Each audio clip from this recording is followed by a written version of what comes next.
My name's Malachi. I'm a mentor and an entrepreneur. I'm a creative person, multi-talented, because I got my hands in a few different bits of different things, a lot of stuff. They want to go jail because jail seems safe. They're getting shouted at to get out of bed. There is no breakfast. They open the cupboards, no breakfast. Some youth, when they're on a mad one on the street and they're doing dumb stuff like there's a camera there and they still stab someone, he's not bothered about jail. A lot of young people stab other people because they're scared. You're embracing a murder culture. That's when the line is drawn, because the young people have no religion. They don't even care. Or what do they fear if they kill someone? No, nothing or nobody. I'm fighting against social media. As good as social media is, it can be negative. And it's, you know, young people now are born and you see 2-year-olds or 3-year-olds with a phone or iPad.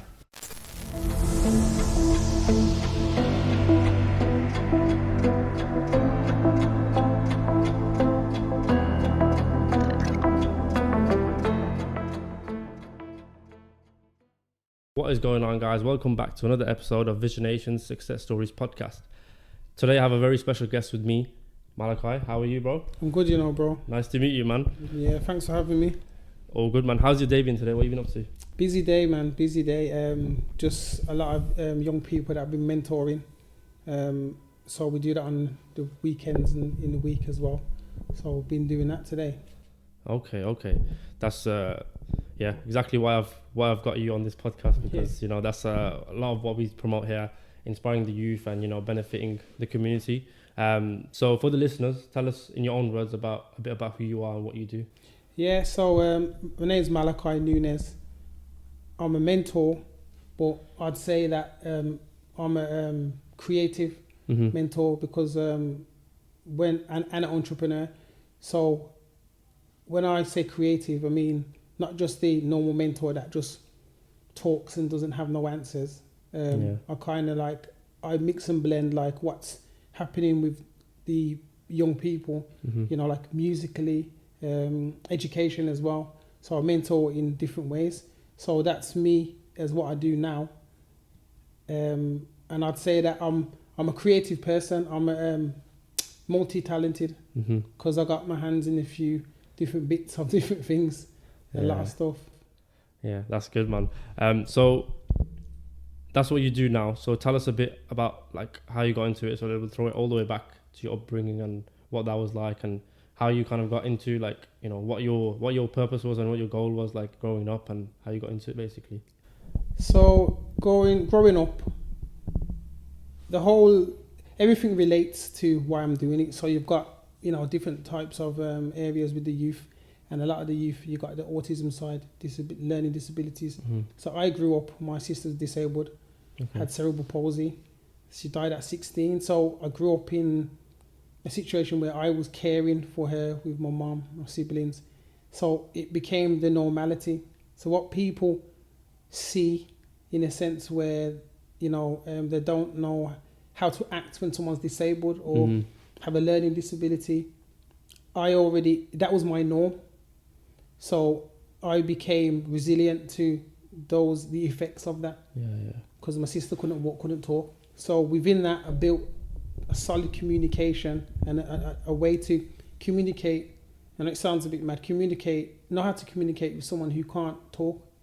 It's all about body language.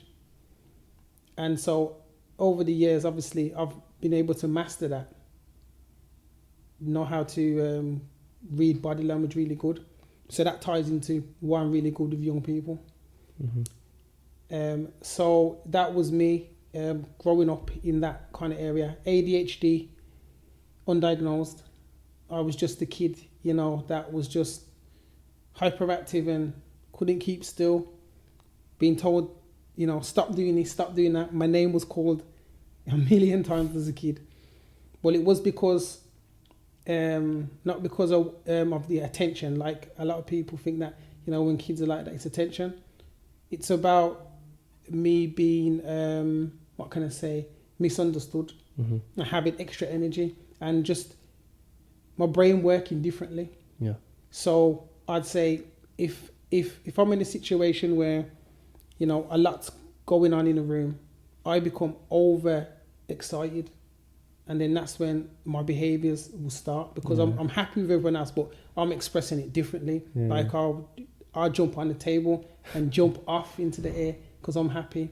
So that's the, but back then when I was growing up, it wasn't recognized as anything. It was just, you get in trouble. Mm-hmm. So and everything what I'm saying ties into the people that I mentor now, their experiences, how they grew up. Do you get what I mean? Yeah. So like, was that in just like at home and school and stuff that you was like that, and then like you get told off for it kind of thing? So. Yeah, definitely. School, I went to a lot of different schools. I never ever got kicked out of school. Okay. Because my mum was smart enough to take me out just before they were going to kick me out. So, I never ever got kicked out. But what happened was, like, a scenario of me having ADHD was being in a class, and at the end of the lesson, the teacher says, all right, guys, let's clean up the room. We're going to move to the next lesson. So me being me, I opened the window. The class was on the ground floor. I opened the window and jumped out the window because I didn't want to clean up.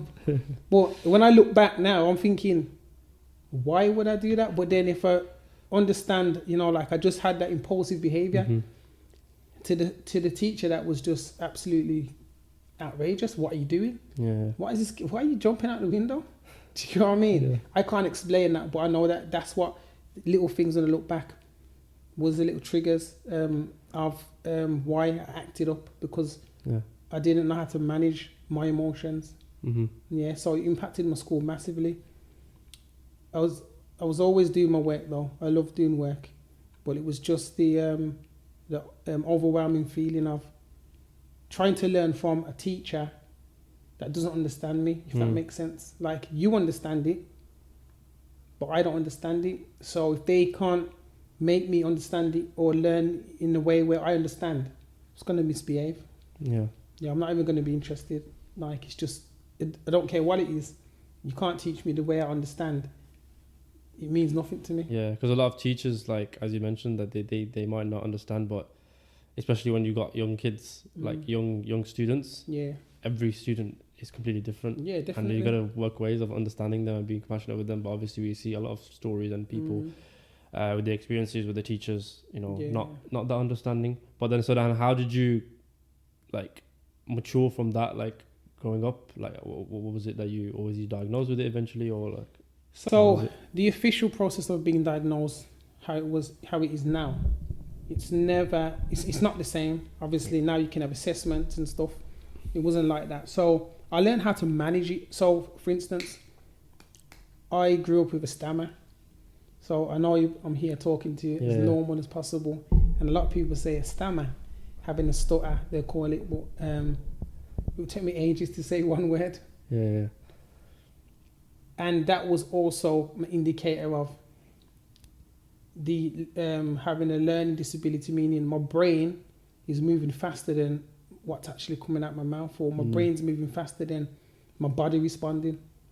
So I had a stammer and I cured it myself. And when I say cure, meaning the underlying, probably the undertone is still there, but I know how to manage it better. I went from saying the letter of the word like 10 times before I say the word to just saying the word. So I cured that myself. Don't ask me how. I was just about to. I think it was when I was speaking to people, I could see the impatience and the ignorance and people looking at me. It's just like, what's going on? Like, just say the word. So that was irritating me. So I thought, I need to learn to talk like everyone else. How can I? And I must have read something, and it said about the brain and misfiring with the language part of your brain, the words, and it just was off. So I thought, okay, let me use techniques, slow it down. Certain other techniques are used, and then it became easier. And focusing on, so like I'm talking to you now, I focus on you, I'm focusing on what you're saying, I'm focusing on the words that I'm actually saying, and it became a practice over the years that just became normal, and that's how it just I was just talking normal again. Only when I get nervous or certain situations, you know, like overwhelming, then it probably will come out here and there. He was determined to make sure that because of the people that you saw, they were like judging you, whatever. So like he was determined to like overcome it, and then you put your mind to it, and you actually did it. And, which I didn't know. And I'm surprised that you mentioned it, because I wouldn't be able to tell you if like you mentioned it now, but I wouldn't have thought that. It didn't seem like you did have a stammer, or you know. And that made me know that I can achieve. Like I had a lot of things issues to the norm, ADHD, hyperactivity, stammer, and I thought I can achieve it. So when I'd done that, I thought I can achieve anything. Mm-hmm. Yeah. What kind of how old were you then at this point where you like overcoming these factors and you know? The stammer, I'd say when it was being a teenager, because like I always say, it's gonna be for a guy trying to talk to a girl with a stammer. you just know how that it's just not gonna go down well for a guy like ego and stuff. And I looked at things like that and I thought, I'm a teenager, like what's going on? So yeah, it was I'd say around about being a teenager and even managing my behaviour. That was probably in my 20s. Yeah, probably in my 20s. So I think it's all about being consciously aware of yourself. Yeah. To manage yourself, if that makes sense. Would you say you like mentally matured a lot quicker than you maybe? I matured because I had my disabled sister. Yeah.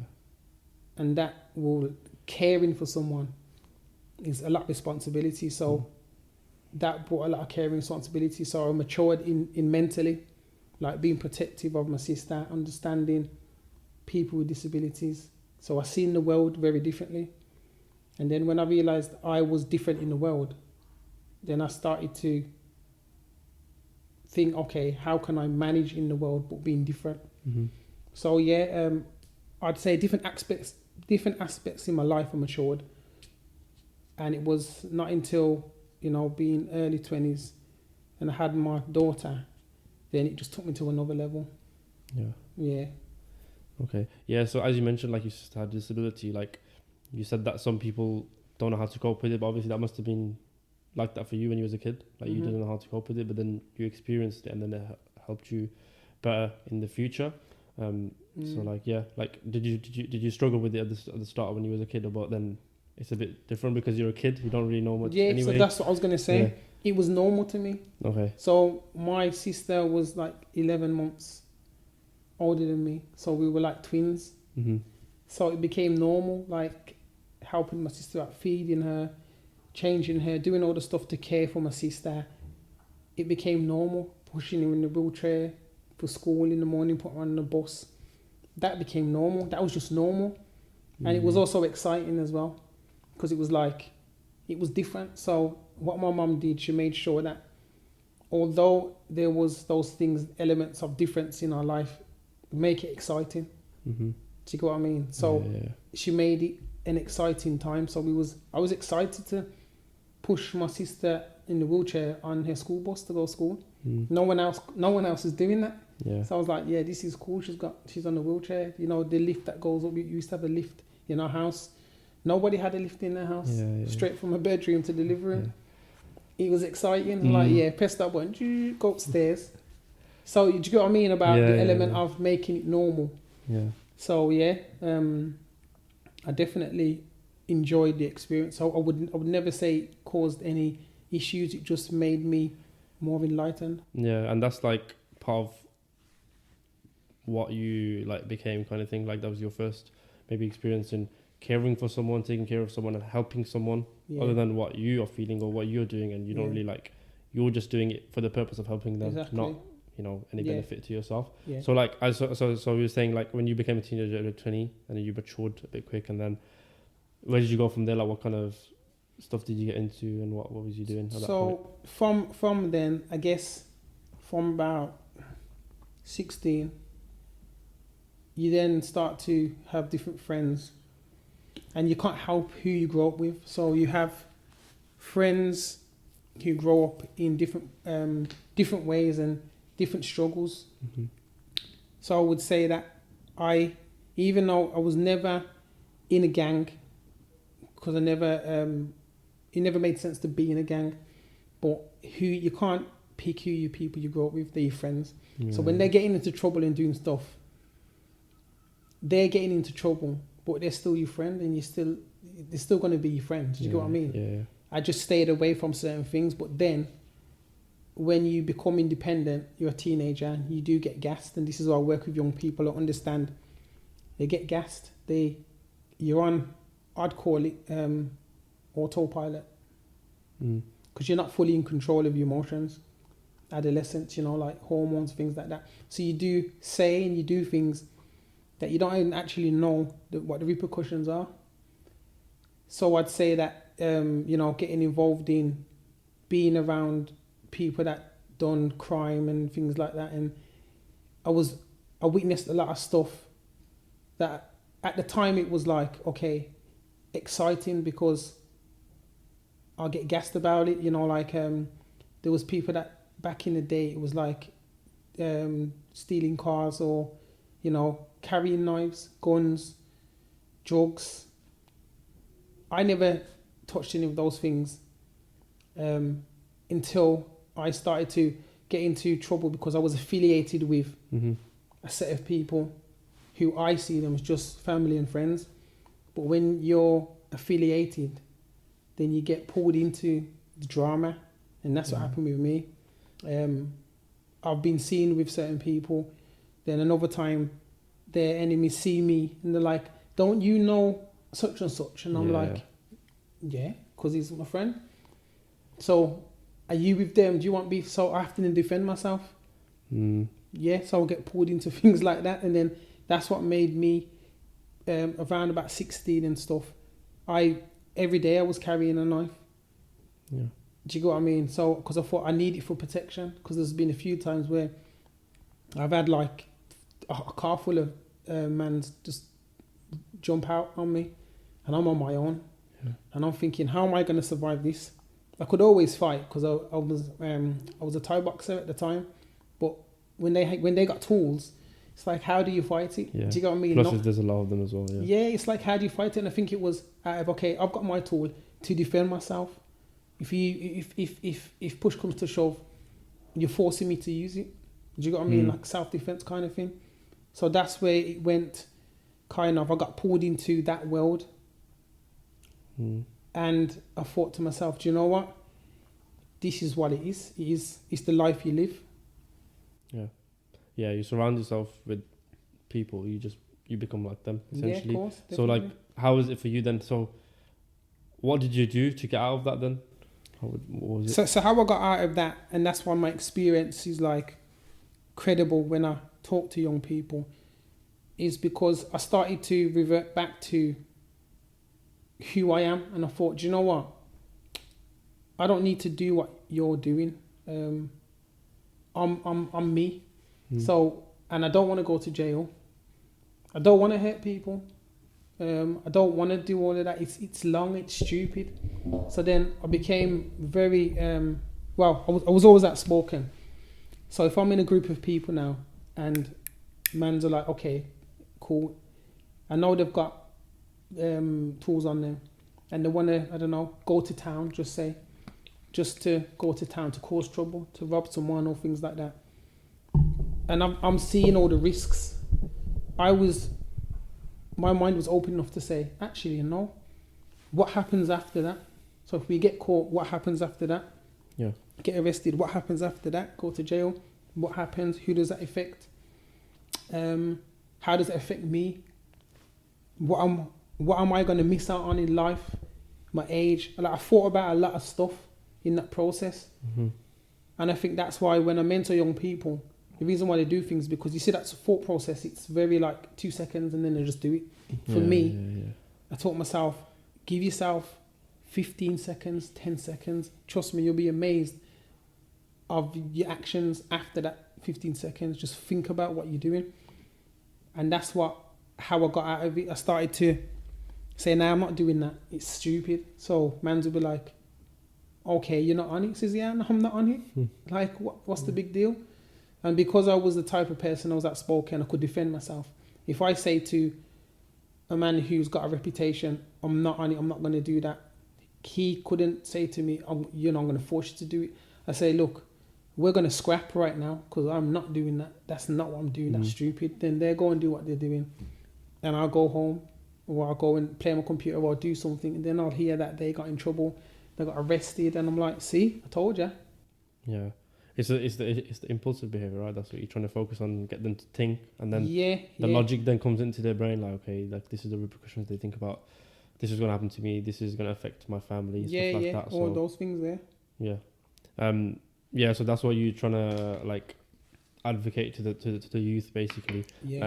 And one thing that you mentioned, so like, it got me thinking how you was surrounded, you was with these people that are like into that kind of stuff, but you weren't yourself as much, but just because you was with them that you kind of got into it. Yeah. And what we spoke about earlier, you said you want to target the people that are actually like doing it, because for example, if there was someone like yourself targeting one of your friends that was like doing that kind of stuff and the message got through to them, that would automatically affect all the people around him. Exactly. Rather than just coming to like a person like yourself, which was a bit affiliated but not as like the direct person. Then that would only probably affect yourself.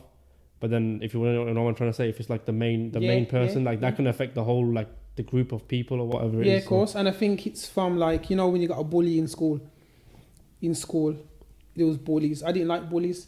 So if there was a bully and of a gang, I'd want to fight the bully. Yeah.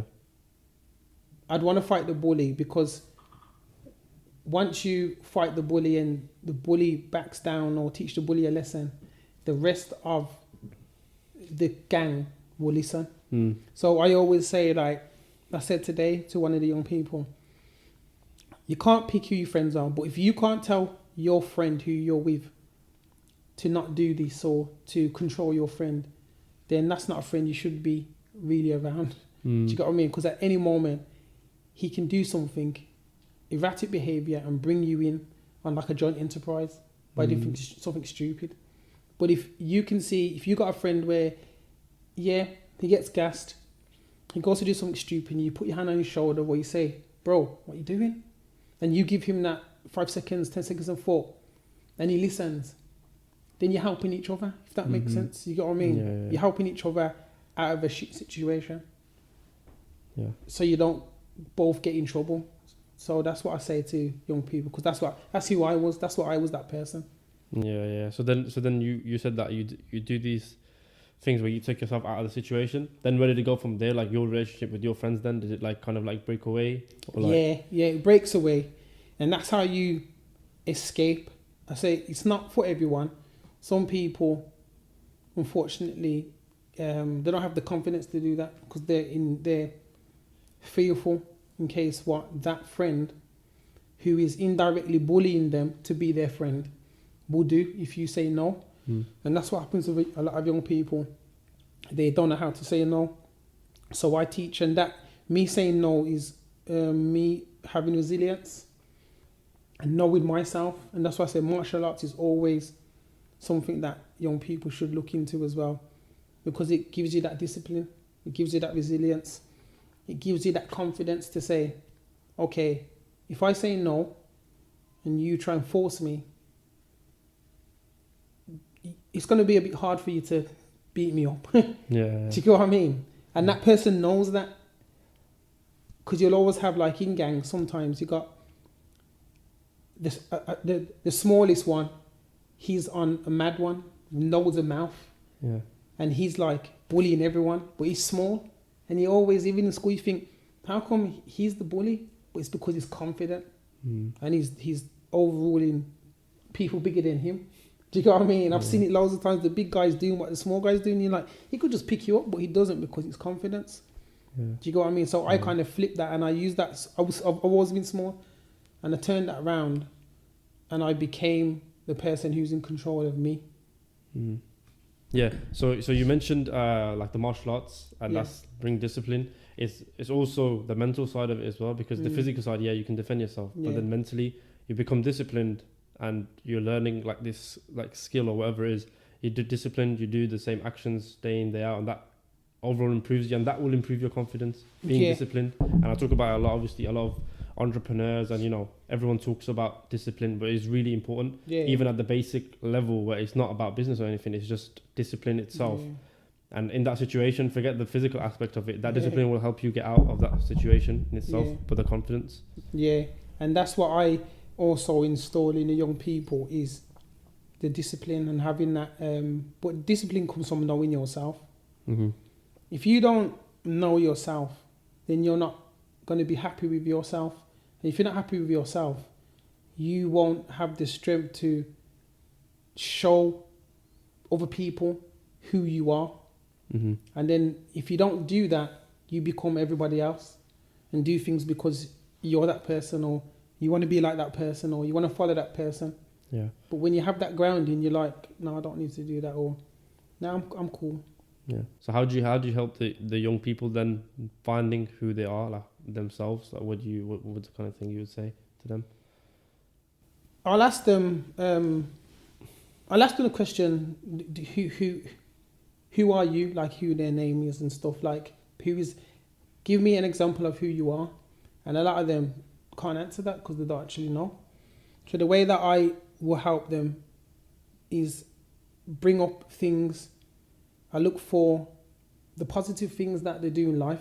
So I say, can you remember exciting times in life? Can you remember the negative times in life, and how did you react?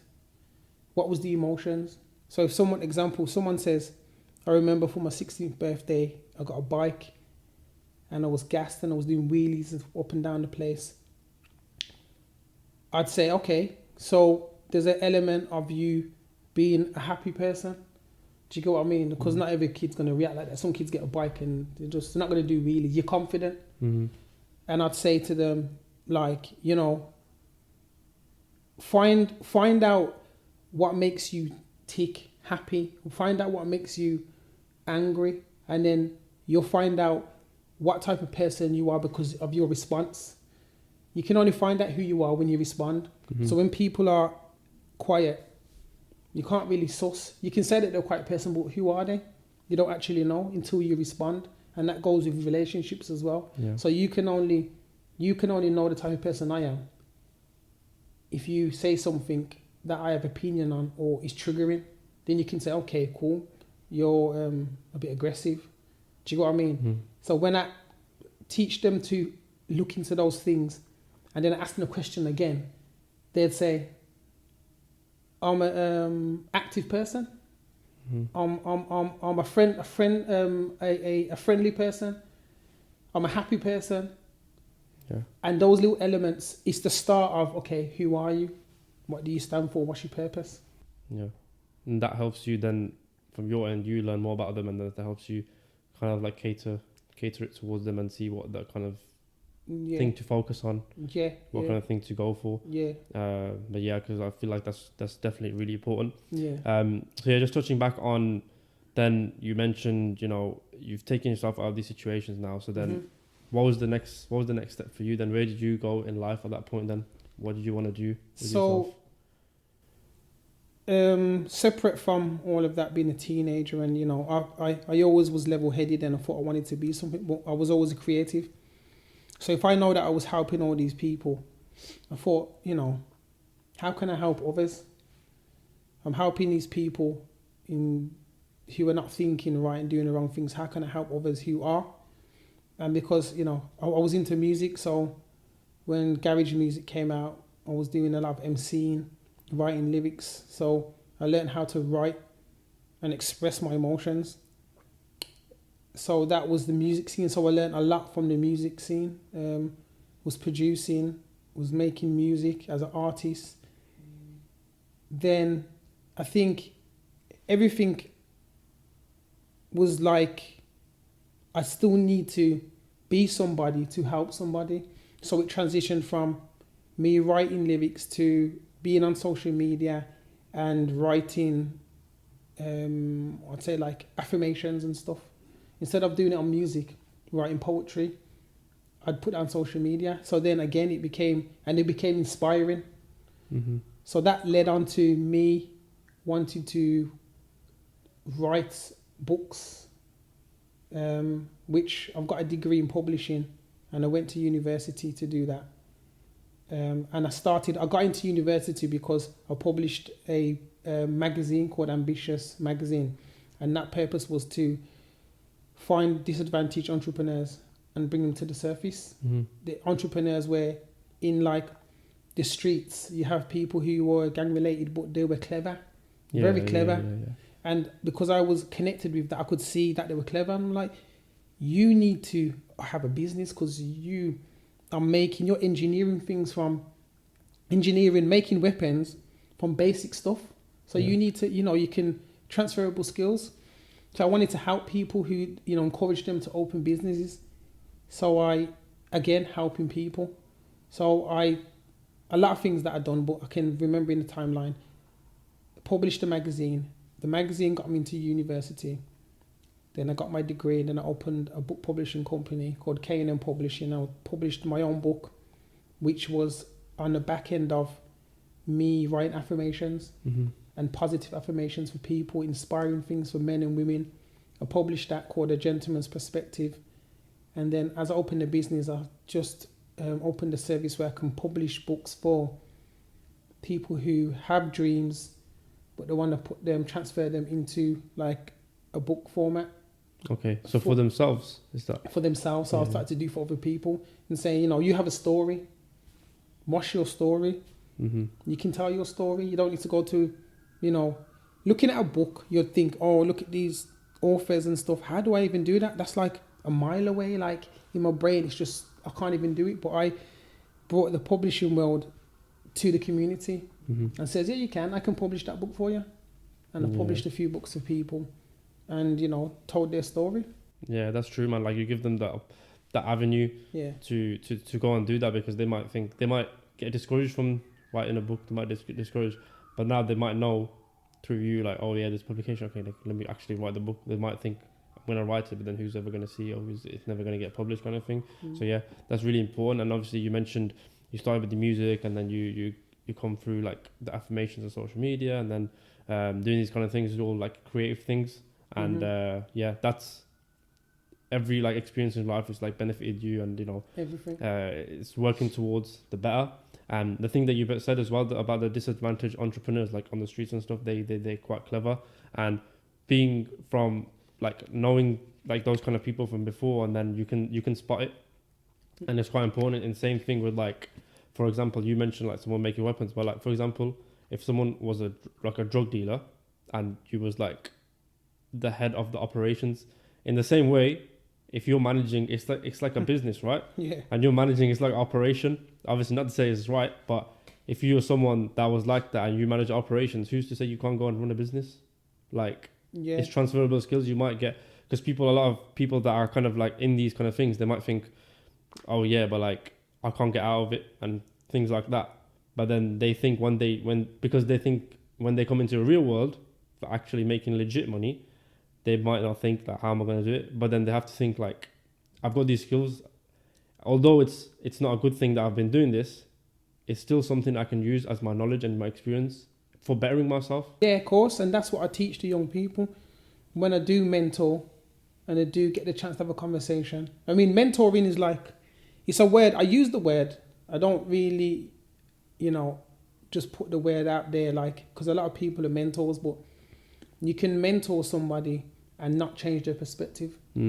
I don't talk to people in general and don't try and change their perspective and give them. So instead of saying, okay, don't do this, don't do that, replace it with wisdom, replace it with experience, replace it with knowledge, and say, okay, you thought this way for this long because of this reason. I get it. Why?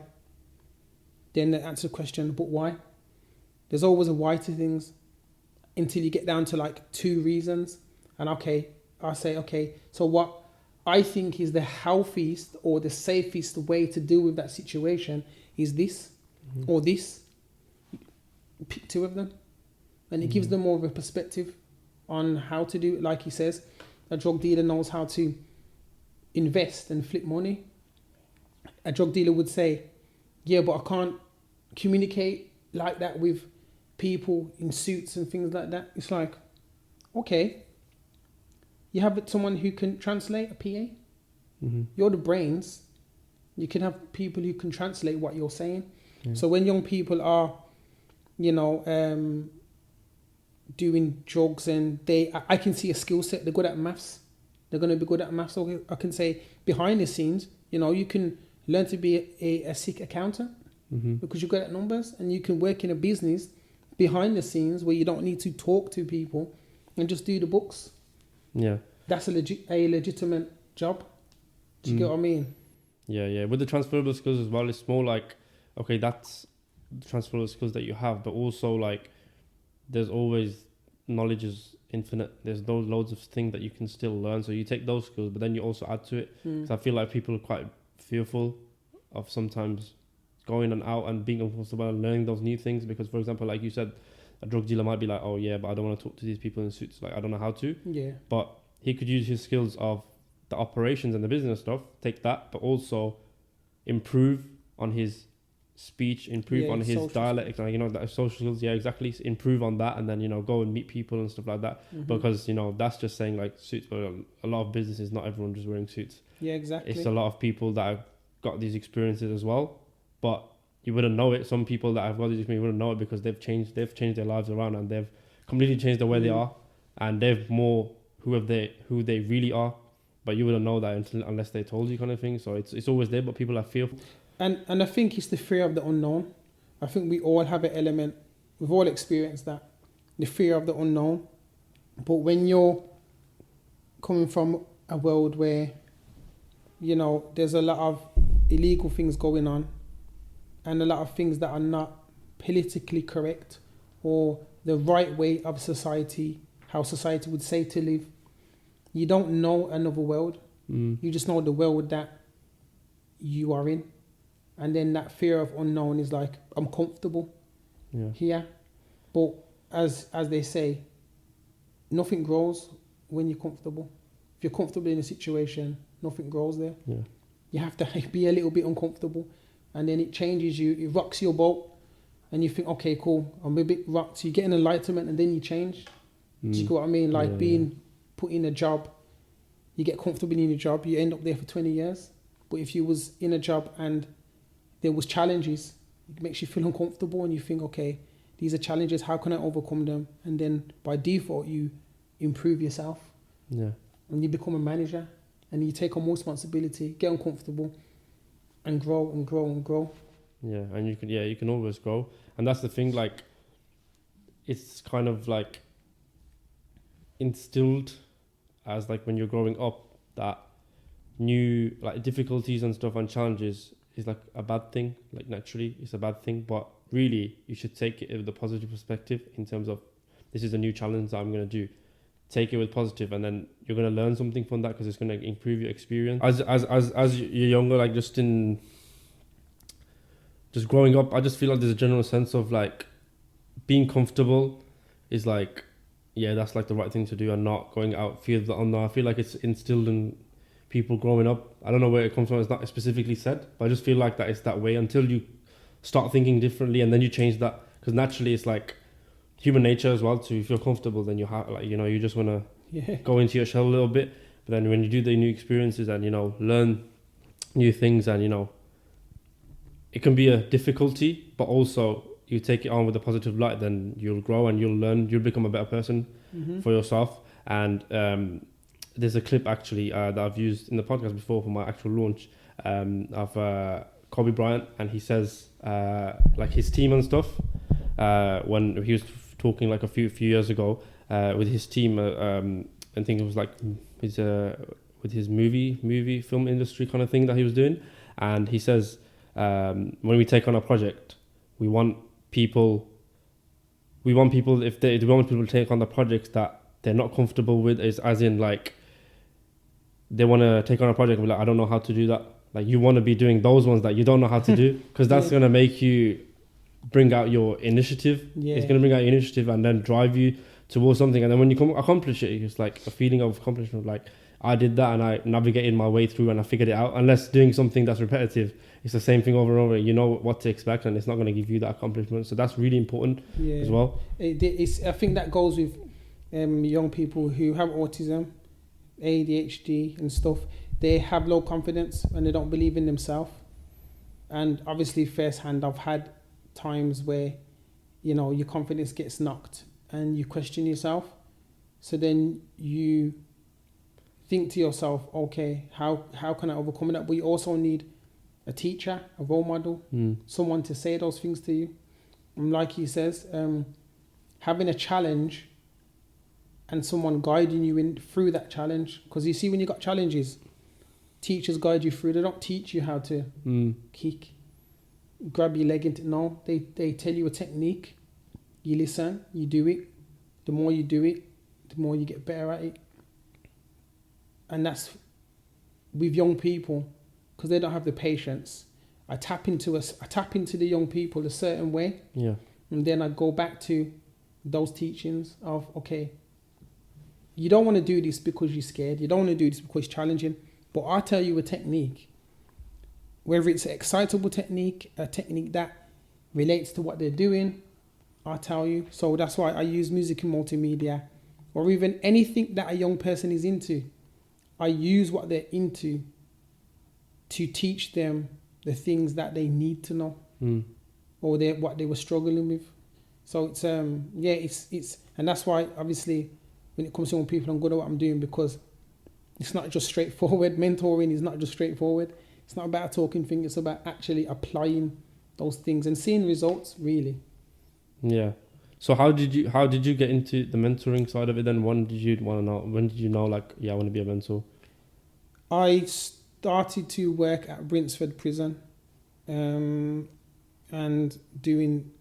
talking to young people who like 3 months to coming out. So the program was to guide them when they're coming out, rehabilitation, what you're going to do and things like that. And I thought, do you know what?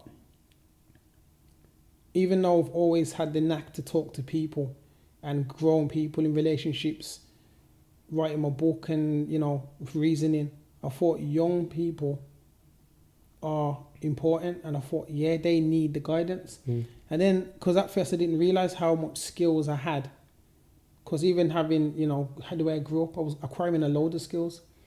And it was only until that moment I thought, okay, I want to be a mentor. And then I applied to work in a alternative provision school with like young people with behavioural needs, social, emotional, mental health, ADHD, ASD. I started to realise, I remember the day when I started to work for the company. I went into the school and there was loads of impulsive behaviours, and I just felt at home, because I was like, wow, this is me, like this is what I can recognise. Do you get what I mean? Yeah. And I thought, yeah, so I need to then learn how to mentor me as a kid. Yeah.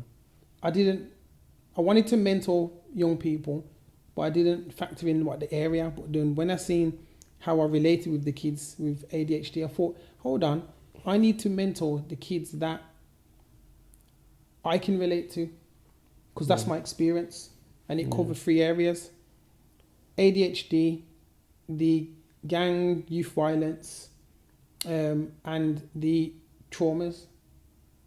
I thought, okay, I've experienced those, and I've got out of those. Let me just apply my methods to the young people and help them. Yeah. And the crazy thing is, like, a lot of people like yourself, or a lot of people that do go on to do effective things for community and stuff like that, they are the people that went through these things, like trauma-wise, and, you know, it shapes you as a person. And what we're talking about challenges is similar to that. It's a challenge in the aspect of not like you're learning something new in terms of like work or business or something, but it's a life experience. And the more hardships you go through, as bad as it sounds, is shaping you to become a better person, and then helping others that might be going through that. And then it's like the guidance, like you said. So it's very important. So you said, you know, when you worked in the prison, did you find that was like your first time like working with as a mentor kind of thing, or was it like you've done a lot before that? Or I was indirectly working with young people because I was guiding people in gangs, associated with gangs on the street. Yeah. I didn't realise I wasn't doing it in a structured way, going against the grain, making and question things. So only when I went into the prisons, there's a structure, there's a way of doing it. and I learned that, and I thought, okay, this is the way how to do it properly. Mm-hmm. Let me do it properly in a proper, business. Yeah. So did you find that a lot of those young people, how old were they? Like in those at that time? Like those... Brinsford prison, so it's a youth offenders. So I think the ages were like 16, 17, probably the youngest 18, 19, Mm-hmm. and then big man prisons older than that. Yeah. So did you find that a lot of the youth were like not responsive or not listening to the message that you had to say, or do you feel like a lot of them were? It's mad because they see me come into the prison. I remember, when you do the mentoring in prison, I've got my own keys, my own ID. So I'm walking around on my own, looking for the mentee, like this name, what wing is on. And then people are looking. First of all, they're excited or surprised to see someone who looks young. They're thinking, what, like, you're not locked up. You're not a screw. Who are you? Yeah. So that's the first thought. So they're not intimidated. And then when you do find the person, go to their cell, knock on the door, say, we need to do a session and stuff. It's just, they're happy that you're there because it's something different. Do you know what I mean? They're not afraid. They're not offended or anything like that. They're happy. They want to get out their cell. They want to do something different to the social time and different stuff like being in their cell. They want to do something different. So when the mentoring sessions do happen, they're gassed. Yeah. And then so they have like 1 hour to listen.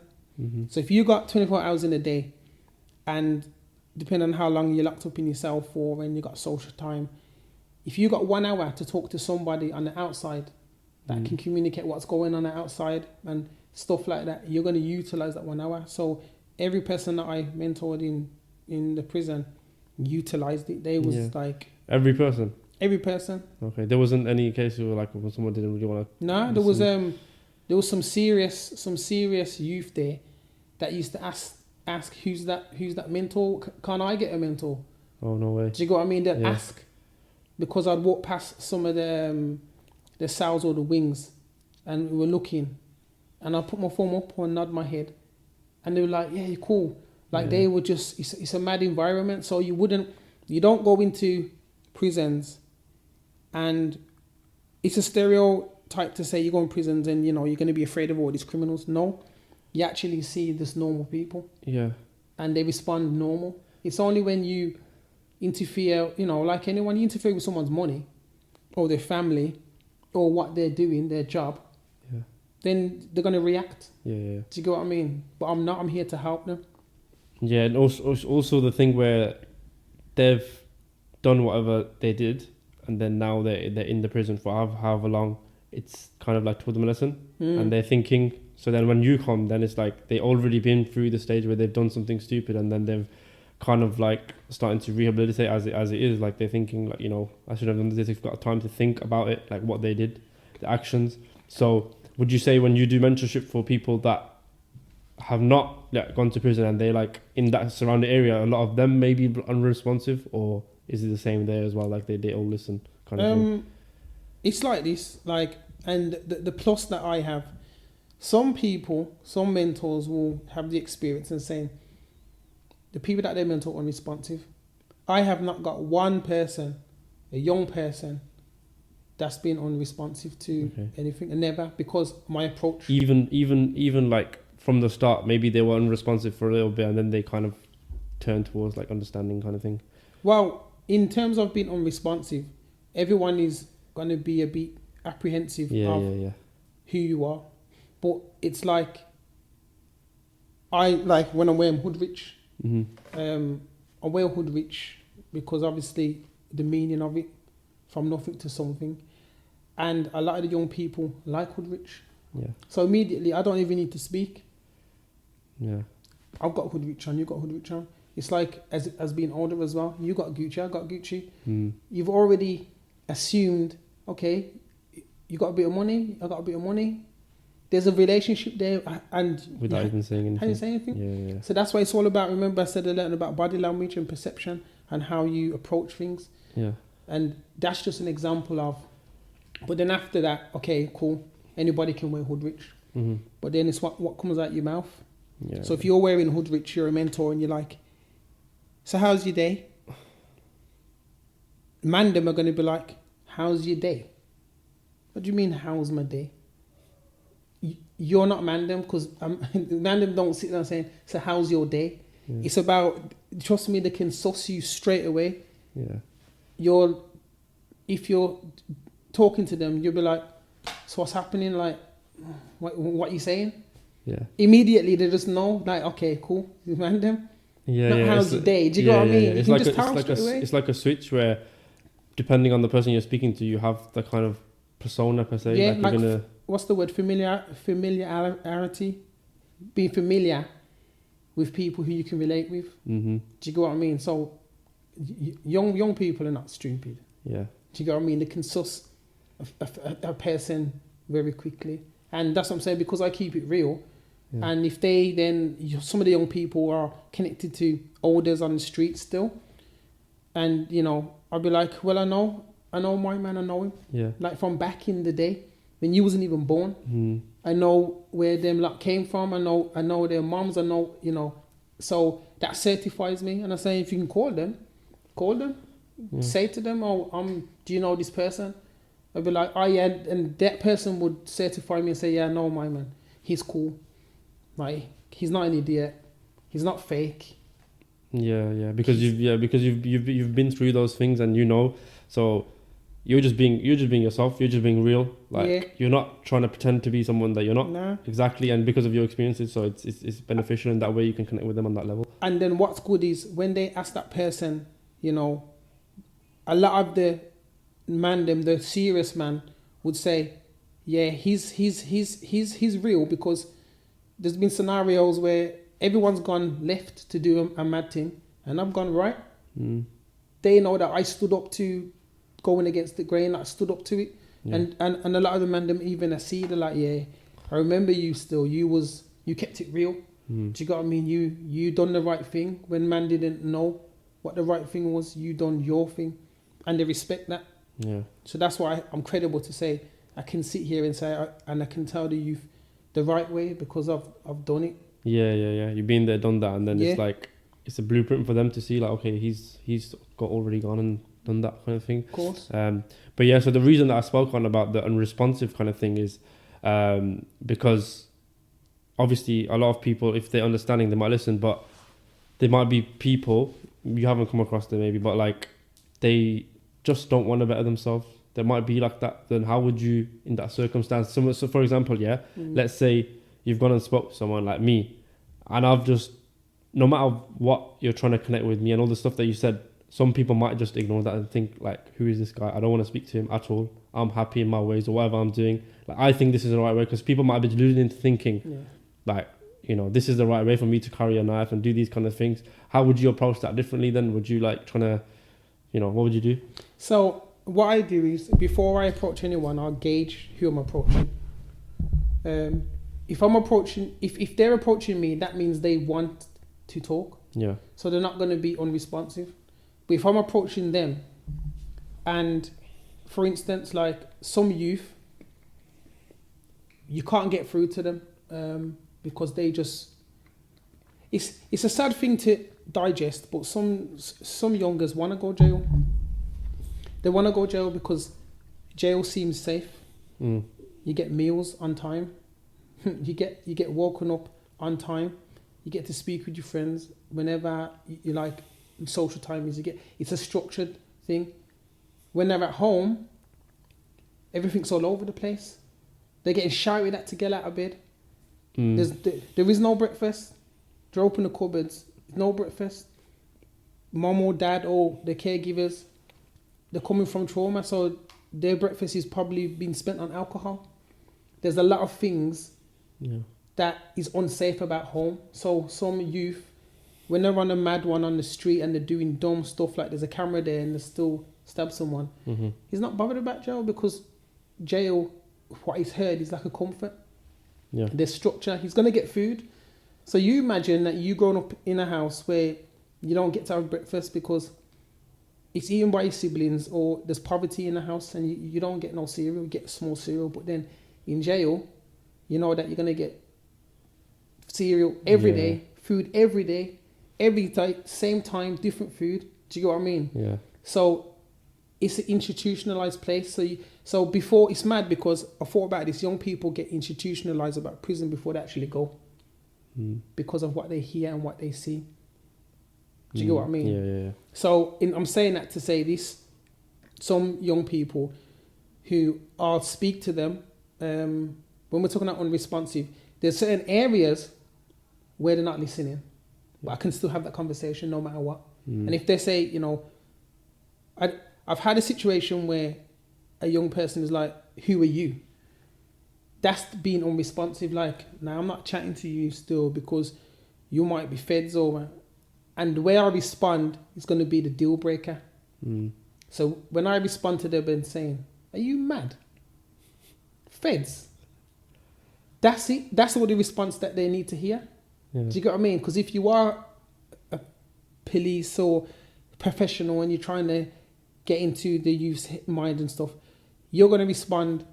You're not going to respond with that to open that door to their mind. You're going to respond and they're going to clock it. Like I says, they know, as much as young people know their enemies or their ops, they know people that are there for another agenda. But I'm just through and throughout real, and I can't help being that person. So that's why I says, when I say I haven't come across that, is because I calculate my approach before I approach any young person. Yeah, so that's what makes it an open door for me. Yeah, and also like you mentioned this, like, you know, you know that they're smart, like, you know, you give them a lot of respect, which is what you should be. Like, some people might not, because, you know, you got to treat them as they're a person after all. They might not be where they want to be in life, kind of thing, but you're there to help them, and that's all about understanding, and that's where the understanding comes from. So yeah, it's even in a crisis. So I've been in crisis where young people, even outside in the public, in schools, they're in a crisis. Something's going on. Someone's triggered them and they want to smash their head in, or they want to do something. I have a way of going into that crisis because I've already been in situations where guns have gone off, people have got injured, stabbed, whatever. I've seen it. So the crisis don't scare me. So I'd run to the crisis, see the person in distress, and say or show them safety. And the response, when I show them that, I got certain ways of doing things. I wouldn't say my skills, but when I do that and I know that I can actually do that, it brings them down straight away. Do you get what I mean? Or even older people. Like I've been in, I used to do security for many years in London. I remember there was an older person, he's, you know, a gangster geezer from Brixton, and he was a hench geezer, and he must have come into the festival, and he was doing the balloon stuff, selling the balloons, and all the security got, you know, the police, gun police outside, all security was going mad, like, there's this guy, we need to get him out. I'm not from London, so I'm from Birmingham, so I'm like, look, I'm just here, this is me. So I've approached him. No one would approach him, and I said, bro. And he's like, yo, what who you, what? So I put my hand on his hand and says, bro, it's calm. I'm not here on no beef, you know. I just want to talk to you. Do you get what I mean? I said, just relax, bro. I says, there's gun police outside and they want to lock you up. Do you want to go back to jail over balloons? I says, bro, give me the balloons and then just leave the festival. I says, there's gun police outside. Straight away, I tapped into, he doesn't want to go. Remember when I said you can read a person and you can build up a profile when of what you know. He doesn't want to go back to jail. Nobody wants to go back to jail. So to make him stay at a jail and to make him prevent him from going mad and punching up people and fighting security, I reminded him, you don't want to go back to jail over balloons. Balloons, bro. And I said that to him, and it kind of gave him that. And we were talking about like the 5-10 seconds of thinking, and he must have thought, oh yeah, true, that makes sense. And then it was just like he done what I said. So the security was like, how did you do that? I was like, just being real, Yeah. saying real stuff. So that was a scenario. Just got me, and I apply that with young people as well. Yeah, being genuine, man. Being genuine Yeah. gets you far in life, man. To be honest, and that's the thing. Like you said, this guy was like some big gangster or whatever. And it's like, from your perspective, like I can imagine, like there might be someone that's really far gone, but you can always open that door up and bring them back to what's right and what they should be doing, kind of thing. Because you know, in life, there's always different circumstances as people become different based on the environment and stuff like that. But I don't think anyone is inherently bad in that sense. Yeah. Like, you can become an evil person, but really that's just through what you've done and stuff like that. But you can always come back to being good. Yeah, and I mean, with that, I'll enlighten when people want to understand. Like, in gangs, you hear there's some people who, you know, they've done murders or they're criminals, they're bad, they've done some bad stuff. So immediately you're like, wow, I can't imagine me sitting down with that person or being next to that person. He'll probably try and kill me.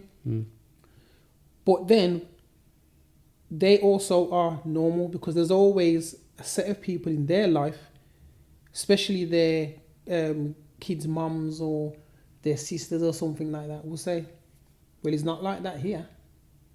He's loving, like he's calm. He would, I know some serious guys that, you know, even on the internet, some young people who are talking about guns and everything like that and ops and that. They say, I love you to their mum. Love you, mum. Hugs. Do you get what I mean? Yeah. There's that tactile affection to their mum, their dad, they respect them, you know, like that. But you'll never ever think that is in them. So when you're saying that people are seemed as bad in relation to their lifestyle, yeah, but bad as in just being a human being, it's not always the case. Do you get what I mean? It's just out of you're bad, or you're a serious person because you're living in fear, trauma, or you have autism. I boil it down to those three things. Those three things is the reason why. When I say the trauma, a lot of people have gone through stuff and they react. Their trauma response makes them seem like they're ignorant or they're short-tempered. Do you get what I mean? I'm sure you've had a situation where, you know, with the lads and someone overreacts to something and you're like, whoa, you're triggered. Something else is happening in his life for him to react so bad. Yeah. And that's with the understanding, that's like the important part. And you know, you focused on it a lot.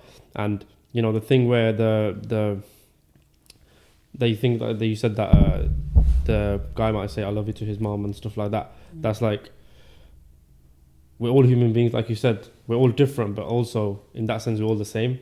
There's a lot of things that we're humans. Like there's always that part of someone, maybe it's deep inside, buried under all that trauma and all that stuff that they're doing. But it's somewhere there, and it's just about finding it through the understanding. And definitely, I respect a lot of what you do, and you know, it's really, really important for the community. So obviously, you mentioned the hoodridge before, like the knife thing that you got on there. Is like what is that? So obviously, I explained about the hoodridge, and I'm supporting that for its meaning. I don't like.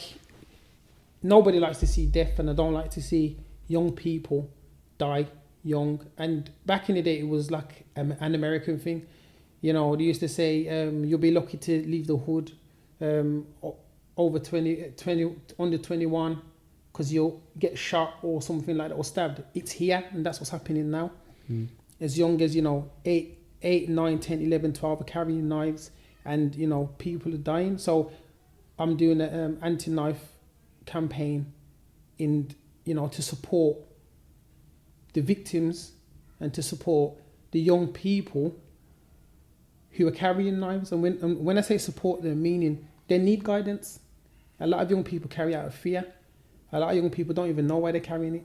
A lot of young people stab other people because they're scared, or they're misled, or they don't understand the concept of you've killed that person, you're hurting 20 other people who you don't even know. They don't know the repercussions. So this is my campaign to stand out, and I'm wearing this jacket as in it's to represent. It's like it's a stab-proof jacket, hood rich, because it's in JD, so it's kind of like replicas that. But I've added this symbol, and on the back it says no knives. As in when people do campaigns, like you've got. When women do campaigns, like if they're doing against, like the pads and stuff and things like that, they use blood and use things like that to say no, no to using pads and stuff. They use it and they smear it everywhere. There's some crazy campaigns, but when you're doing a campaign, you take the thing you don't like and you highlight it. Yeah. So I'm taking the stuff I don't like and I'm highlighting it and saying no. I'm drawing attention to it, but also saying no to it. Do you get what I mean? Yeah. So that's the little spin on what I'm doing. So there's a method to the madness. Yeah, it's taking notice, like you said, the campaigns, like a lot of crazy stuff. It's like marketing basically. Yeah, of course, like, definitely. We know of that because it's so mad that we've seen it, and it's like it gets a reaction and gets people talking. Yeah, of course. And then like that kind of thing, someone might see, you might be walking on the street, and some youths might see like, oh, look at his hood rich, like he's got like no knife, and then they might start talking about it, like, oh yeah, like I carry a knife, stuff like that kind of thing. Gets the conversations going, and so like in terms of that project, is it like ongoing? What is it that you're doing exactly with that? So aside from the mentoring and the workshops, I do outreach. I'll explain that but at the moment I do campaigns, and I like events. So I've got an event coming up, Easter event, and that is to raise awareness that it's a music showcase, and it's to raise awareness that there's different genres of music that have good connotations, because drill music has a bad connotation, but there's different artists coming down to perform who don't just focus on drill, so they can kind of, because when you got young people, you say, what music listen to? Drill. Do you know any hip-hop tunes? No. Do you know any like old artists and stuff? They're like, who's that? Some of the kids are like, oh, I've heard of Michael Jackson, but I don't know any tunes. You're like, what? Like, what? But that's the world we live in. Because no one's teaching them nothing, and all they got their phone, drill. That's all they know. And because the powers that be attach knives and youth violence and crime to drill, that's all we see. Yeah. Do you get what I mean? But that's not the case, because drill is just a music where young people are expressing their story. Yeah. Just like hip hop was, but it's then the youth have been a bit more vulgar about it and a bit more detailed, which that part I don't agree with. But when the music's been put out there and allowed to be like that, what do they expect? They become normal. It becomes normal. Do you get what I mean? So I'm highlighting that it's not just drill out there that young people listen to. Be influenced by other genres, and to, spin the whole drill thing and knife crime. That they're two things very separate, just like any other music, and just to bring people together and highlight that, and pay respects to the young people who have unfortunately lost their lives to knife crime in Birmingham, because it's been happening a lot. 14-year-olds, 15, 16, 17, So but where do you, like, in terms of the drill music, where do you draw the line in someone expressing their experiences and someone taking it over the top? How is someone going to enforce that, or how are you going to, because anyone can make music, and there's all these platforms nowadays. You can put music like that, you can put it onto anything, and there's no like laws against it or anything like that. And there's young people will listen to it. How do you like draw the line in knowing like what's right and what's wrong in that sense of the expression? Because technically it's freedom of expression, even whatever they want to say kind of thing, if that makes sense. Yeah, but it's just like us having a conversation. I only know how to express to you. If I was angry about something, I'll express it in a way where I can use a different choice of words, or express it in a different way where it doesn't seem threatening, because I'm knowledgeable about that. So the young people haven't been taught how to express their struggles without mentioning chinging someone. You have to remember, who's teaching young people an alternative method? Nobody. So what do you expect if you have a young person who hasn't been taught something? They're not going to do it. Do you know what I mean? They're just not, it doesn't make, like, they're not going to make clean lyrics if you ain't been taught to make clean lyrics. So if you say to a young person, okay, talk about experiences, you can talk about if a man, you're saying that you seen the ups and, you know, there was a chase or things like that. You can talk about those things just like in hip hop where they're saying that they're seeing the enemies and, you know, there was a gun battle and stuff. But when you're saying like it's a movie, like you're embracing a murder culture, that's when the line is drawn, because you're saying, okay, I'm going to ching him in his chest and using the words. Do you get what I mean? You don't need that in music. That's not what a real lyricist is. It's not. It's using a different choice of words and knowing how to arrange them and say them and express them. Do you get what I mean? It's just crazy the way that the industry have allowed that to happen. Do you get what I mean? So yeah, the reason is, again, it's conversation. It's the enlightenment of it, because the artists who do drill music, there's a lot of artists who are known and they've got tracks and they're not talking about murders. They're talking about their road life, but they're not talking about murders. So it can be done.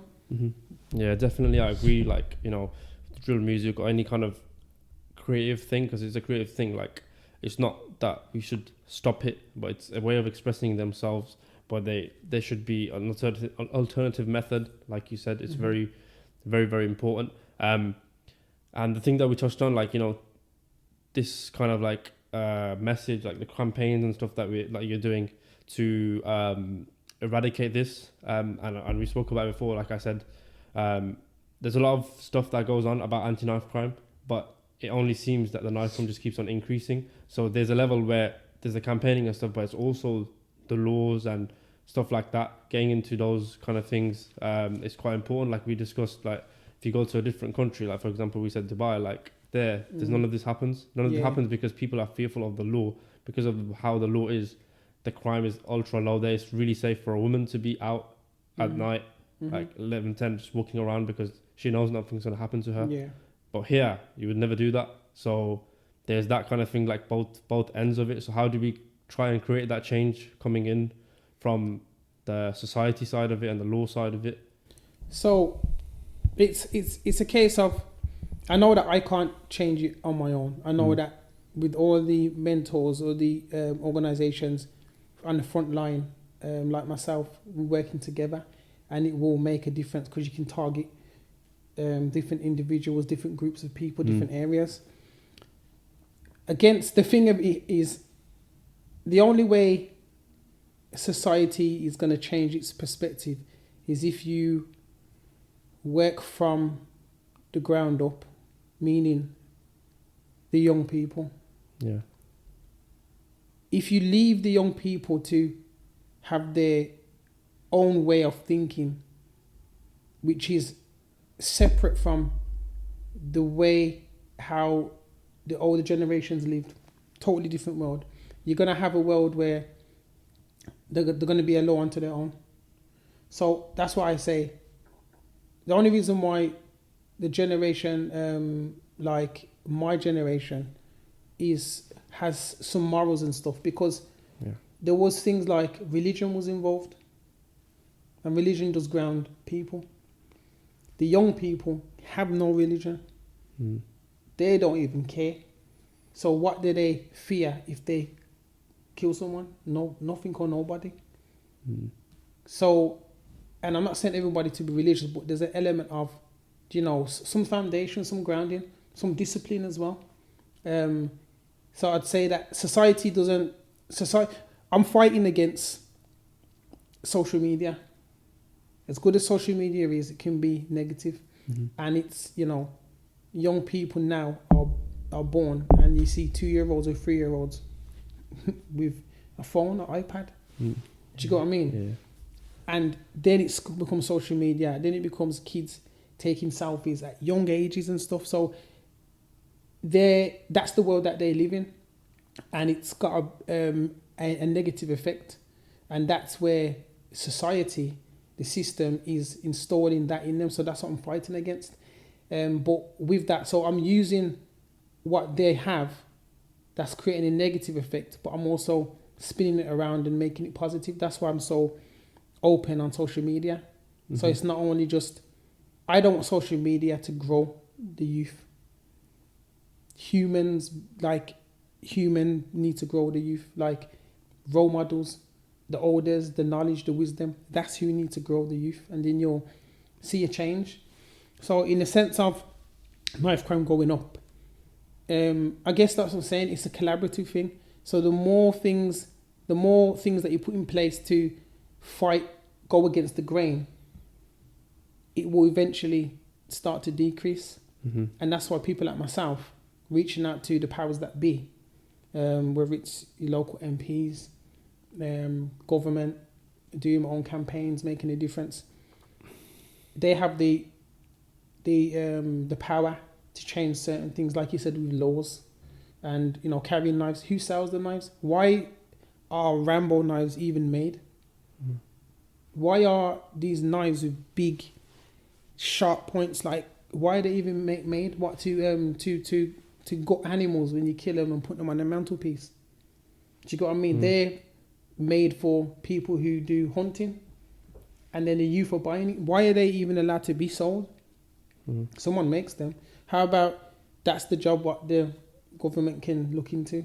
Yeah, it's controlling the supply of that, and then it will minimize, like I says, at the ground.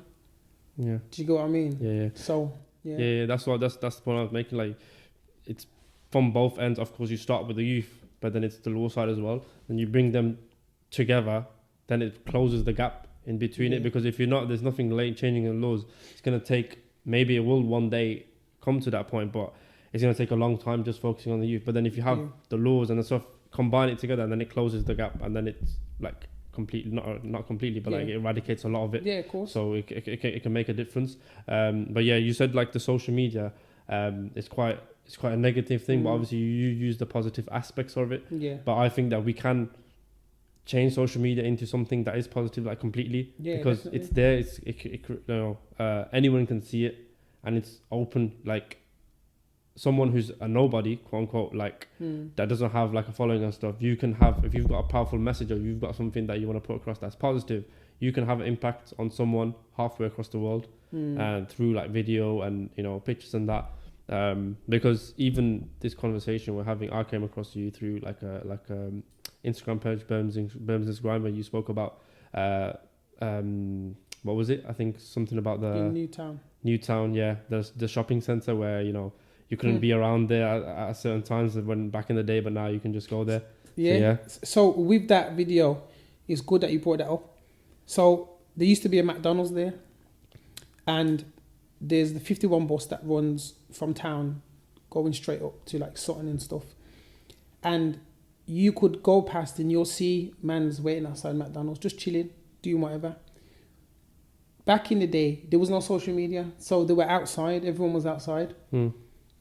So if you are not from that area, and there's two ways, not from that area, and you walk over there to get a McDonald's, there's a good chance that you're not leaving with both of your trainers or your phone or something that they want to take, because they're waiting there just chilling, and you're not supposed to be here, so who are you?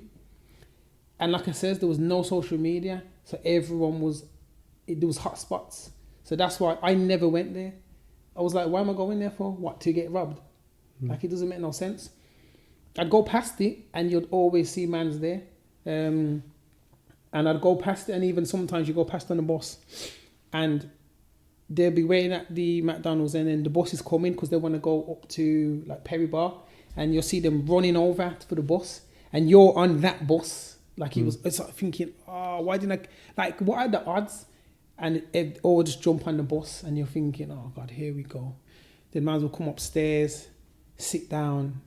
Mans are like, these times it's no balaclavas, everyone's face is out. Where you from, blood? And you're like, immediately that's it. Do you get what I mean? Yeah. And it's like, I had a technique is, I sit on the outside seat. You don't sit on the inside seat. when you're going through certain areas. Because when certain man's get on a bus, if you go in the inside seat, you're trapped. Yeah. So if you're on the outside seat and they have to either go into the inside seat or go in another seat. So if something happens, there's an escape, you can get up. But when you're trapped and you sit in like little things like that, and that's being aware. And I only know that because people who have experience told me those little tricks on what to do. Yeah. Do you get what I mean? So so the Newtown video, I just had to say, I was like, I haven't been around here. So I'm not saying it's completely safe for young people, because young people in Newtown do get stabbed and shot. But I'm saying, comparison to back in the day, the seriousness is, you will get robbed, and worst case scenario, probably get stabbed, but it was still okay now. You can go into Aldi's there, do a full shop and leave. Yeah. Back in the day, that was not happening. There's no. What do you think caused that change then, for it to not be like that anymore? Because someone burnt the McDonald's down. Yeah. It got burnt down, so there was no hanging spot. Yeah. So that's when they talk about, youths hanging out in areas attracts youth violence and things like that. So yeah, like that's the story that I saw from you. Yeah. And I was like, okay, like I didn't know that. I've worked at the Royal Mail next to it. Obviously not in your day, but this was like a couple of years ago. So it was already, I used to, and I started going to that shopping centre. There's a Dixie there now, and I would just buy like a burger and stuff. But I was like, that's quite interesting. I would never have thought, like, obviously I knew the area was a little bit rough, but I would never have thought like it was that unsafe to go there. Because you hear these stories, right? When you're at home and stuff, like, life crime and all this kind of stuff is prevalent in Birmingham, but it's more like maybe like London, like South London and stuff like that, and like America and like LA and stuff, where there's certain areas where you can't go. Yeah. But I've never experienced it like myself. I've always heard about it, and I've never thought like it's that close to me. And I thought like I used to go to this place, like I can't imagine that it used to be like this. Yeah. And yeah, it's just crazy, man, like the power of social media. And I saw that through the page. And I was like, you know what? Let me follow this guy. Let me see what it's about. Then I saw your page and all the stuff that you do, your campaigning, your mentoring, all of that. And I was like, you know what? This is like the kind of person I want to talk to and I want to associate with. And I followed you, and then I got you on this podcast. So like, it's powerful. Yeah. And that's why I've created this podcast, is to get that message out there. And it's really important because people are going to see the negative side of it. And I always talk about it, like Instagram, people only see the end result. They see the end goal. They don't see all the hard work that's gone through it. Nowadays, people maybe are putting that kind of stuff on there, including myself, trying to show like the journey to get towards like being successful. Yeah. But a lot of the mental health issues these days, it's like people seeing these kind of things, like flashy stuff, and be like, I want it kind of thing, but they don't realize the hard work or whatever's gone behind that. So it's really important to switch that, because all these young people, like you said, every single person is on social media. Everyone has Instagram. Like 99% of people, like everyone has this, everyone has TikTok. So if you're putting this message out on these platforms, then they're gonna see it. They're gonna get out to it, and it's beneficial for them, and that's a way of outreaching for them. And then you must have, like, do you have people that message you, like the young, like youth, like message you, like they need help and stuff? So do you have that? Yeah, on Snapchat, because they use Snapchat. Yeah. So it's Ambitious Lives on Snapchat, and it's an open platform for them to message me, or even on any way they can. But a lot of young people, they don't like to express what's going on. Not because they don't know, or like not because they don't know how to, because they're not to express to their friends, but it's like they don't know why they're expressing. Do you get what I mean? Like, okay, why am I telling someone how I feel? What's it gonna do? So that's why when I speak to them, I say, do you want me to tell you what it does? Express to me and I will tell you. You don't even know that when you're internalizing all the stuff that is happening to you, you're going to take it on someone. They don't even know that. Yeah. They ain't got a clue. Yeah, so when they express themselves to you, then you can guide them, and it'll be like a familiarity, because they're not your friend, like you're not their friend or anything, but then it gets to a point, if they express themselves and you show, like, you benefit them in some way, then they'll think about like there's this person that I can go to if I need Yeah. help, if I need to, Yeah. and it's like I think you mentioned it before. I think maybe when we were speaking, like a person that they can go to, I feel like, safe. yeah, I feel safe. Yeah, the guidance that's there. Mhm. Otherwise, if there's no one around, and we have to be the people that create these kind of things where there's someone out there that they know they can reach. For example, like there's like hotlines and stuff like that for Yeah. people that are like mental health issues or like self harm and stuff like that. So it's good that these things are now being done, but it's always improving because your thing is a bit different, where it's like knife crime and it's cool. yeah. It's what I do. I make it trendy. It's cool. And not like there's loads of lines that they can phone, but who's gonna pick up and how's it advertised? Yeah. It's like they don't even pay attention to it. Yeah. Do you get what I mean? Because the way their brain works, it's not cool. It's not trending. I don't even see it. Yeah. But if something's cool and is trending and they can identify it, brand wise, relate to it, they just focus on it and lock into it. Like myself, Yeah. I'm a brand. I'm the brand of my company. Yeah. Do you get what I mean? And it's also that you mentioned that it's like what we touched on before was you've been through those experiences and they know that kind of thing. Like it's someone that might be more on their level rather than someone that's a random person like just on a call center kind of thing. So they might like, why am I going to tell that person? Exactly. But tell you. Yeah. And it's like, they would more likely to do it. And it's like if a young person is watching this and thinking, why would I? I'd be like, because I've been through what you've been through, and it isn't just one answer to what you're going through. There's multiple answers. Once I can help you out of that hole that you're in, there's options in life. Do you get what I mean? There's things that are priority. Every young person I speak to say, look, you want to grow older, you want to have a missus, you want to have kids, you want to live normal, innit? And they're like, yeah. So that is once they have that in their head, it's there. But to get to it, it's impossible to them. It's like jumping from a building to a building. It's impossible. But that's why I provide them with the tools, show them a path, have an understanding, and identify that I'm here to guide you. And it gets them there. Yeah. But without those things, yeah, can't expect anyone to. You give them an out, and also you mentioned like on your own you're not going to be able to change a lot, but one person is that you could start to create that change, and it's like a domino effect, and it's like a ripple effect where you connect with other people, and then they on the same path. For example, like coming on this podcast, your values and my values and the podcast value is like aligned, and we're working towards the same thing. Yeah, of course. And now it's like two of us. Yeah. And then there's like more people, and then it becomes a thing where it's actual change that you can do. But it starts from one person though. Yeah. It starts from individuals, and then collaboratively you create that sense. Like for example, like the people that carry knives and stuff like that, they might have you, but then there might be someone, 2, 3, 4, 5 people that are like you. Then they have all these different people, and then it becomes like really safe for them. There's so many people out there that can help, and it's just about getting to that point. But you might inspire someone to become and do stuff that you do. Yeah, and I mean, I got inspired by people overseas because back in our day there wasn't social media, so you'll see music rappers and stuff, and you'd be inspired by what they say and what they do.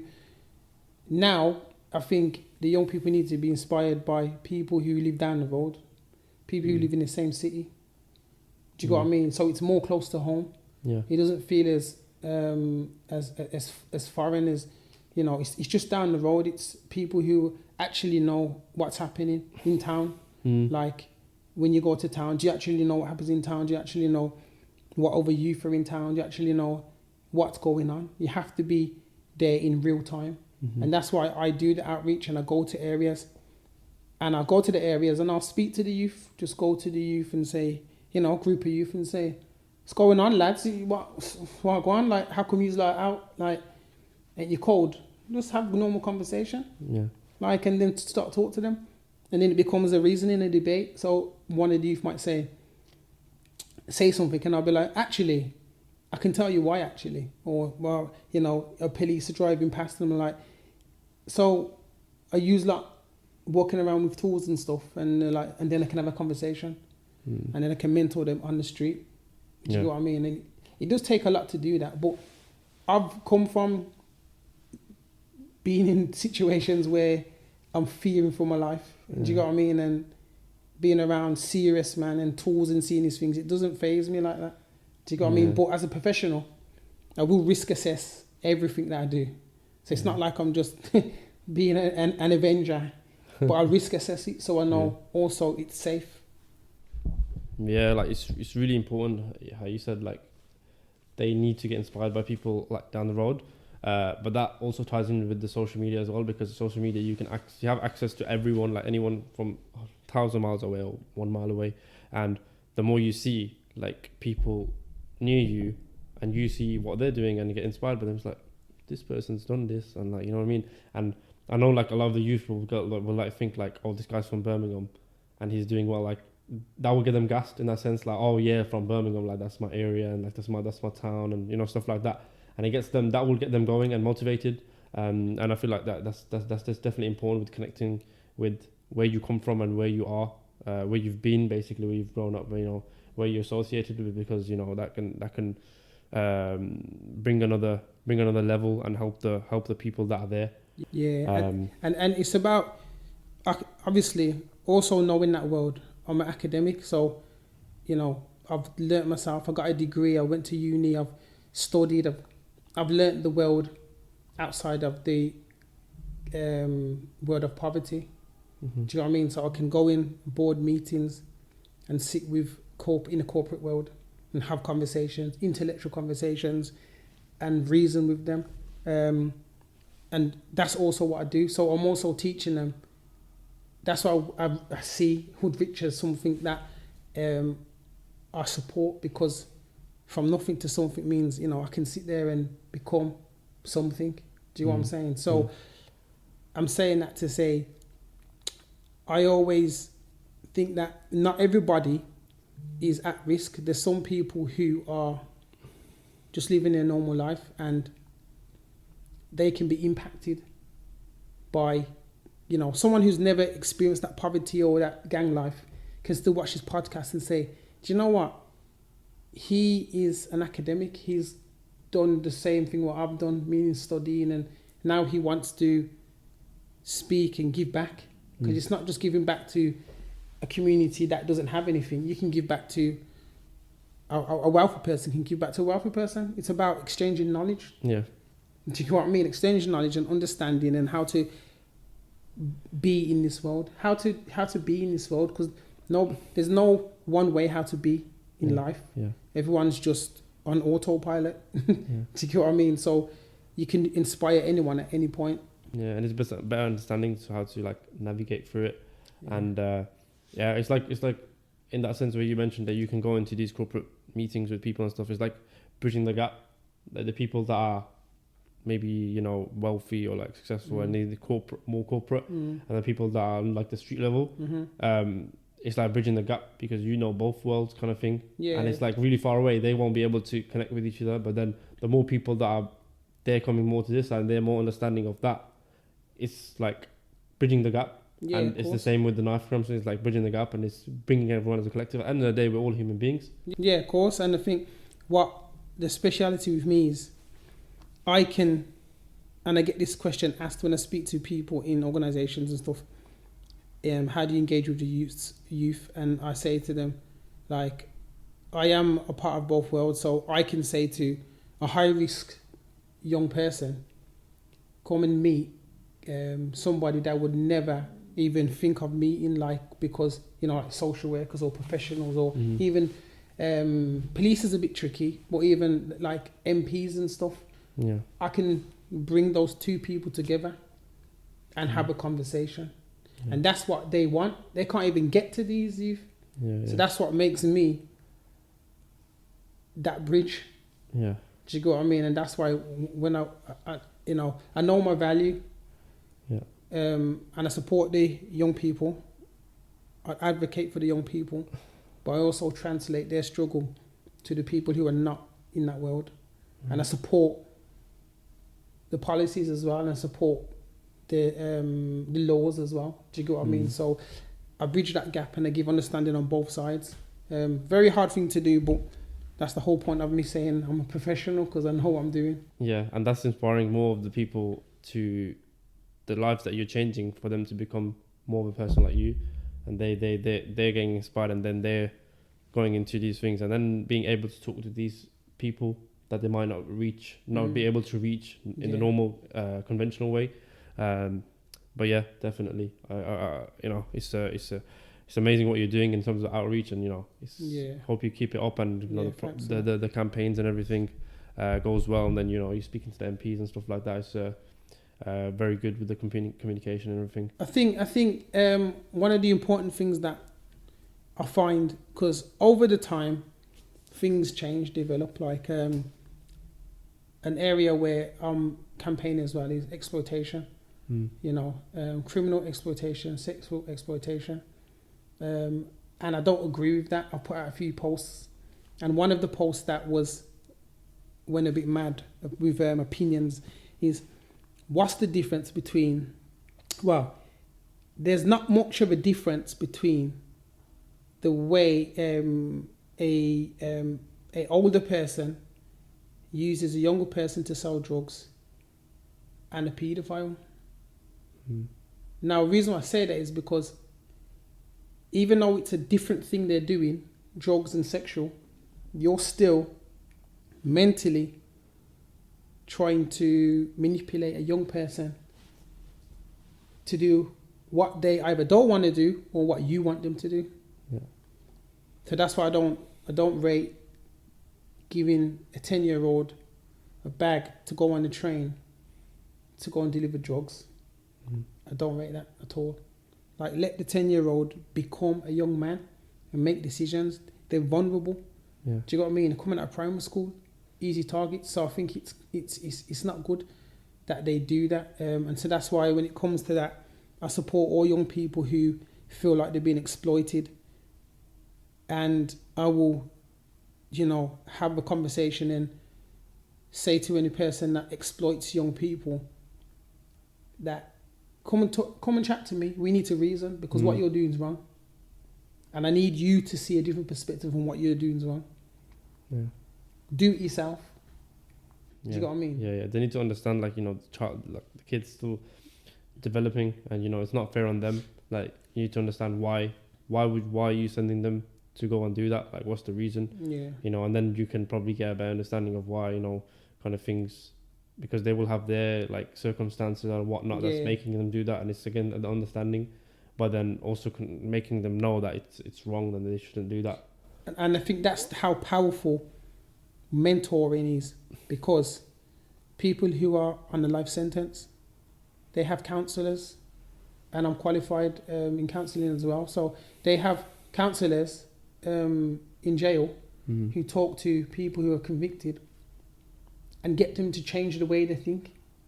Do you get what I mean? There's always that, you see it in the films, they always, why do you do that? Do you think you could have done it differently? So talking to people who are guilty of things is also helping them. Do you get what I mean? I may not agree with what they're doing, but my job and my aim is to not primarily judge, but to help. Because you're also a person in need. You're doing these, committing these crimes because you're empty, your heart's empty, your mind, your knowledge, you feel a certain way. So that's why you're lashing back out at people. So we have to look at it on that side as well. Yeah, again, it's understanding, and you know, coming to reason and see what it is, you know, what's going on in the mind. And as you said, the mentoring, you know, that's any can be any form of mentoring as well. It's not just for people in need, like it's just guidance. That's what it is. Yeah, it's just the guidance from someone that's been there, done that, and that will help you get to that place a lot faster, I think. And it's a lot of psychology as well. Yeah. I watched this Netflix show called, you might have seen it, it's called Mindhunter. Don't know if you've ever heard of it. No, I didn't watch it. I know what you're talking about. You know what I'm talking about? Yeah, it's I think it's based in like the 1970s, or two American detectives, and they, like, before serial killers were a thing, they're trying to understand. They interviewed a lot of these serial killers to understand what's going on in their head. Like, these people are, like, you know, in the conventional way, they're messed up because they've done a lot of bad things, but they how they understood them and, you know, coined the term serial killer and why there was a lot of things behind it. Not to say that they're not like bad people kind of thing, but there's a lot of things behind it. And, you know, it was quite interesting for me, as I've never really been into that kind of thing. And I watched it and I was like, you know what, this is kind of fascinating, like how it works and what goes on in their head for them to come to that action and do those things, and how now once maybe they've done it, they have like the remorse and the rehabilitation and stuff like that. So yeah, it's always, you know, good to work on these people. As bad as someone may be, it's always good to do it. Yeah, because it creates change. And I'm not gonna. I always say to young people who I mentor, I always include the parents as well, because everything starts from the home. And you'll find that a lot of young people don't communicate, especially the boys, with their moms. They don't communicate because the perfect answer is, my mom don't understand. She's not gonna get it. And I say, well, have you tried? And some will say, yeah. And I say, how did you try? By being rude. So you can't communicate by being rude. And someone say, no, I haven't tried. And I say, have a conversation with your mom. Talk. Like, if you are growing into a man and, you know, ego is there and, you know, that alpha male, talk to your mom, have that conversation. Talk to your dad, have that conversation. Don't think that it's just because your dad's a man and you're a man, that's it, just men talk. No, because women are nurturers. Yeah, like the parents thing is obviously very, very important, and you know, it can be an important aspect as well in the children's lives. But yeah, I appreciate you coming down today. Been a good conversation, a lot of things discussed, and you know, as always, you know, appreciate that, you know, you've come down. You got a lot of things going on after this as well. You got any work or? Yeah, family time. You know, you gotta divide. You gotta divide things. Yeah, you have to, man. But yeah, thank you guys for tuning in. Appreciate for everyone that's listening. Make sure you leave a comment, give a like to us if you're listening on YouTube or Spotify. And I'll catch you guys on the next one.